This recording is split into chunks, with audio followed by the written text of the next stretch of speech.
Remember when Trump tried to steal the election in 2020? Well, now he's saying he regrets not seizing voting machines after the election.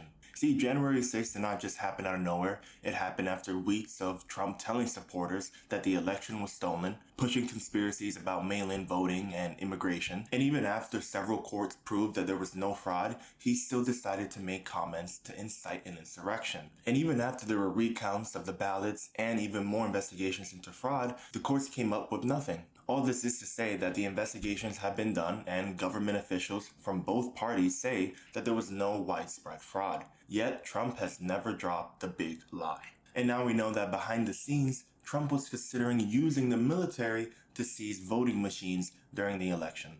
And that should be alarming for everyone. That is the kind of move that pushes a democracy closer to a dictatorship. Trump was reportedly encouraged by advisors like Sidney Powell and Michael Flynn to use federal law enforcement or the military to take control of voting machines. These machines were manufactured by Dominion Voting Systems, and the goal was to search for evidence that the election had been rigged. And then we had these same advisors putting documents in front of the president suggesting that he use armed federal forces to take control of election machines. And here's the key point. Trump did not shut down this idea because it was unconstitutional or immoral or dangerous. He backed off of this because advisors told him that there was no legal basis for it and that there was no proof of fraud and that essentially the courts were shut him down. And so in other words, the guardrails held, but just barely. Because fast forward to now, Trump is saying that he regrets not doing that same plan. And Trump has never let go of the belief that voting machines were used to steal the election. He's also never dropped the conspiracy theories. And even though several courts rejected this idea and several officials also rejected it, Trump kept spreading the big lie.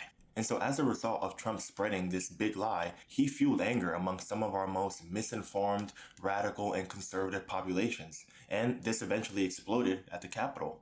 January 6th was not just an assault on our Capitol, it was also an assault on our democracy. And the people involved thought that they were doing right taking these extreme actions. They thought they were justified, but in reality, they were all misled and misinformed. And here we are 6 years later, and Trump is still pushing those same ideas. There are now reports that Trump is starting an investigation in Georgia about the election machines, and that he directly spoke with one of the FBI agents leading that investigation.